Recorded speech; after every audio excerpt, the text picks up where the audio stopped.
السلام علیکم ورحمۃ اللہ وبرکاتہ۔ یہ ناظرین، میں آپ کا دوست محمد سلمان فاروقی میڈیا سیالکوٹ سے۔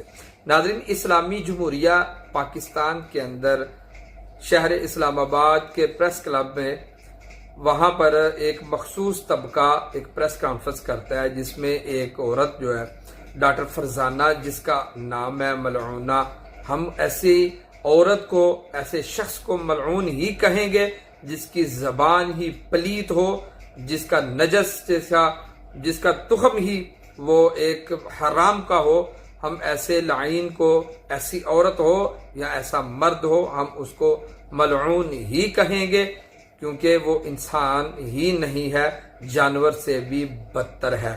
وہ پریس کانفرنس کرتی ہے اور پریس کانفرنس کے اندر وہ جو اس کا موضوع ہوتا ہے اس کو وہ کھینچ کے لے جاتی ہے ہمارے نبی کریم صلی اللہ علیہ وسلم کی ناموز کے اوپر وہ ڈاکہ ڈالنے کی کوشش کرتی ہے۔ وہ کہتی ہے کہ پاکستان کے اندر جو قانون ہے، 295 جو قانون ہے، 295 جو قانون ہے، 295 جو قانون ہے، یعنی وہ کہہ رہی ہے کہ جو توہین قرآن کا جو قانون ہے، جو توہین صحابہ کا جو قانون ہے، جو آپ سرکار صلی اللہ علیہ وسلم کی ناموز کا جو قانون ہے، اس قانون کو ختم کیا جائے۔ معاذ اللہ، استغفر اللہ۔ وہ کہتی ہے اس قانون کو ختم کیا جائے۔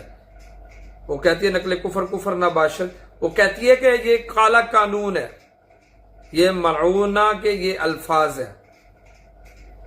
میری اداروں سے یہ گزارش ہے، میں یہاں پر بہت سارے علماء نے، بہت سارے تمام مکاتب فکر کے لوگوں نے اس پہ بڑا سخت رد عمل دیا۔ یقین کرے ہمارا سینہ چھنی ہو جاتا ہے کہ جب رسول اللہ صلی اللہ علیہ وسلم کی ناموز پر، اس قانون کے اوپر کوئی اگر بات کرے تو کیوں ہمارا ایمان اتنا ہی کمزور ہے کہ ہم اپنے نبی کی ناموز کا پہرا نہیں دے سکتے؟ کیوں وہ قانون ختم کیا جائے؟ تو میں بات کر رہا تھا، تمام مکاتب فکر نے بڑا سخت رد عمل دیا ہے۔ تو ہم اپنے اداروں کو، اپنے ایجنسیوں کو، اپنے حاکم وقت کو یہ بتانا چاہتا ہوں میں کہ ایک جج جس کی کوئی حیثیت ہی نہیں ہے، ابھی وہ جج کہیں پتہ نہیں کہاں ذلیل ہو رہا ہے، اس ایک جج کے سر کی قیمت لگائی تھی پیر سید ظہیر الحسن شاہ صاحب نے، تو پورے ملک میں ڈنڈورا پیٹ دیا تھا کہ جی توہین جج صاحب ہو گئی ہے، توہین جج صاحب ہو گیا، توہین عدالت ہو گئی ہے۔ تو ان کو سزا، آج تک وہ جیل میں ہے۔ کیوں؟ ان کے اوپر جناب 30 سال کی سزا دی گئی، جرمانے کیے گئے۔ کیوں؟